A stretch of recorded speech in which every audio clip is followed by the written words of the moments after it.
I said the word settled, like it was a joke, and watched it detonate my life 3 days later. It was a Thursday happy hour on a patio where the heaters make you believe winter is pretend. My best friend, Mira, ordered a second round and asked how wedding planning was going. I said, fine, the way women say fine when the caterer is a spreadsheet and the florist is a panic attack. Then I did the thing I've always done when I'm overwhelmed and want to look braver than I am. I tried to be funny. I guess I settled, I said, rolling my eyes, meaning settled on a venue with ugly carpet, settled for chicken instead of sea bass, settled for the photographer who's good but not iconic. I didn't mean I settled for Arjun. Except I didn't clarify. I let the word hang because it made Mira snort laugh, and I live for that sound. What I didn't know. What I should have known because I've known him for 6 years. Is that Arjun had walked onto the patio behind me carrying a to-go bag with the garlic naan I'd texted him about 15 minutes earlier. He was in his navy jacket, hair pushed back by the wind, the look on his face soft in the way it gets when he thinks I'm about to make him taste something and guess the spice. He stopped when he heard settled. I felt him before I saw him. It's a thing your body knows when it's loved someone long enough. The shape of their attention behind you. I turned and saw him.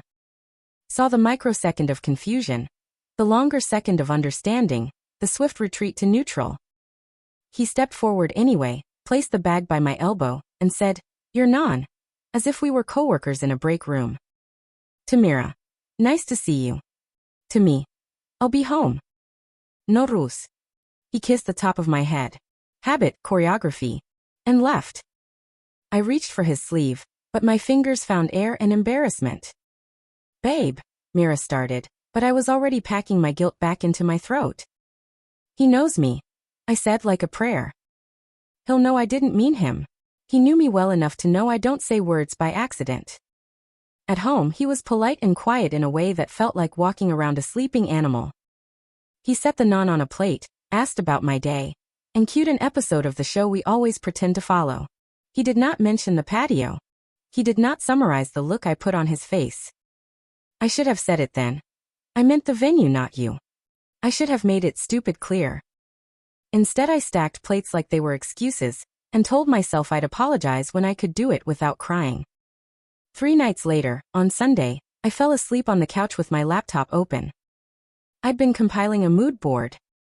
A mosaic of velvet linens and eucalyptus, and shoes I could not afford but could paste on a slide and call inspiration.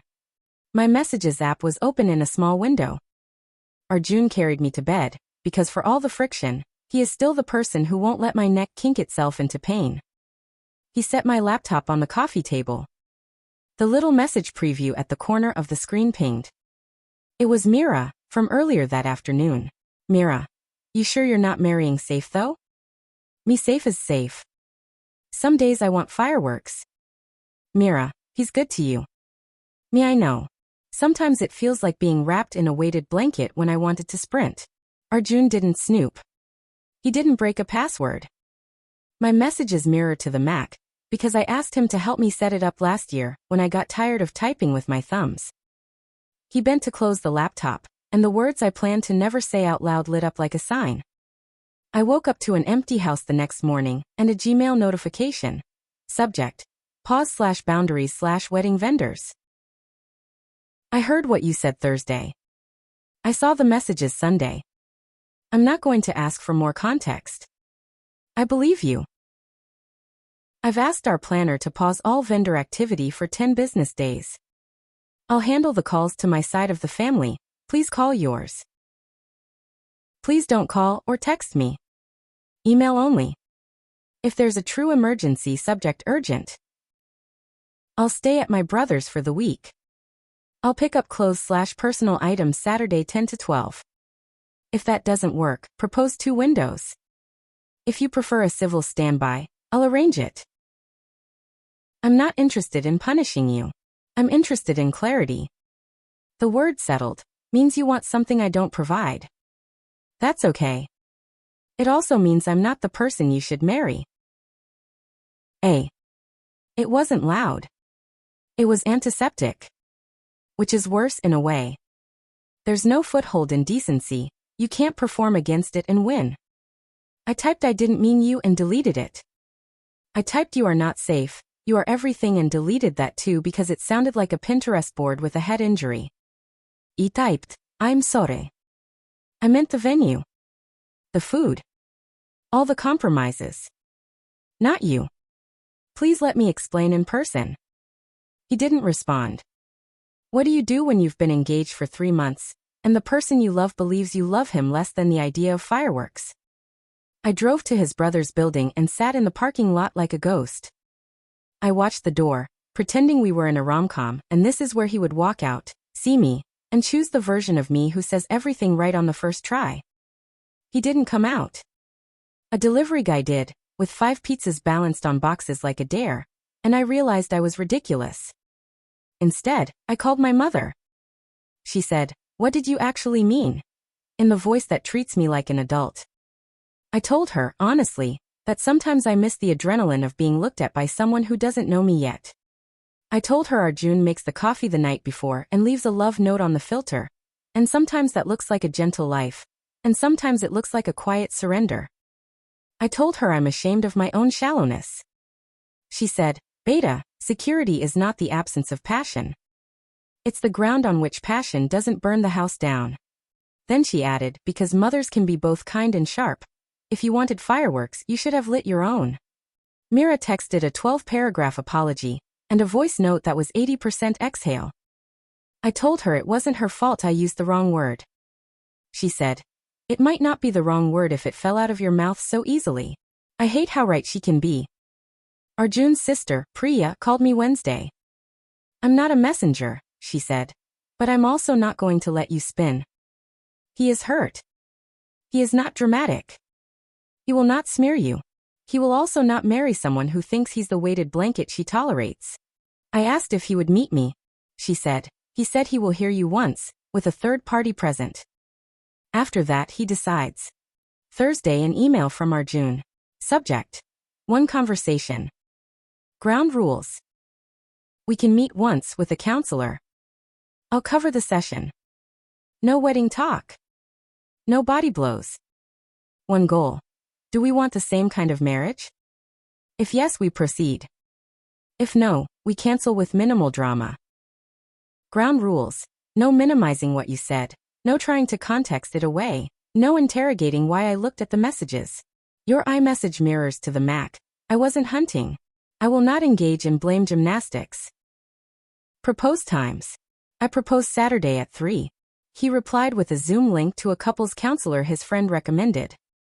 In the session, the counselor asked us to say what marriage means to us in one sentence we'd be willing to live by. Arjun said, "Marriage is choosing one person's ordinary everyday and building an extraordinary life out of that devotion." I said after a too long pause, "Marriage is a home for love and attraction and growth, anchored in choosing each other. On purpose." It sounded like a grant application and not a promise. The counselor didn't flinch. She asked me if anchored meant, I want a baseline I can leave to surf waves whenever I'm bored. I wanted to be offended. I was instead pierced. Arjun looked at me gently, the way he looks at stubborn jars. "Do you want me," he said, "or a version of me that hands you fireworks on command? Because I can do grand. God knows I've tried, with the proposals and the weekends and the rooftop movie I dragged the projector up 3 flights for. But I won't compete with your hunger for constant proof. I want you," I said, and for once it wasn't a line. It was a plea. I used the wrong word. I meant I settled for the things that don't matter, and I made it sound like you were one of them. You're not. You're the thing I would fight a city to keep. The counselor asked the mean, right question. If Mira hadn't texted, if he hadn't heard, would you have told him you feel trapped by routine? I don't feel trapped by him, I said. I feel trapped by who I am when I get everything I ask for, and think I'm supposed to feel like fireworks every morning. Arjun sat with that long enough to make me think he was leaving in his head. Then he said, "I cannot marry someone who resents me for being steady. I can only marry someone who sees steady as the magic." I don't think you're that person yet. He wasn't cruel. He was exact. I asked for a chance to prove it. He shook his head. You shouldn't have to prove love like a pilot test, he said. You live it or you don't. That night, the second email came. Subject: Canceling. Vendors/ring/moving. I've canceled what can be canceled without penalty and asked my parents to absorb our side of the non-refundable deposits. Please email your family so there's no cross wires. I'll send a prepaid label for the ring. Return it whenever you're ready, no need to explain. I'll come Saturday 10 to 12 for my things. I'll leave my key in the mail slot. Please leave yours with the Super Monday. We'll tell people it wasn't the right fit. I wish you the kind of love you want. And the courage to be honest about it sooner next time. He signed. A, and it felt like an end and a benediction. If you need a scoreboard, he wins. Not because he embarrassed me or dragged me online. He wins because he heard a word, looked at the evidence, and believed the story it told without needing to turn me into a villain or himself into a martyr. He wins because he walked away with dignity instead of waiting to see if I would stop looking over his shoulder for fireworks. My mother came over Sunday with chai and biscuits. She didn't say I told you.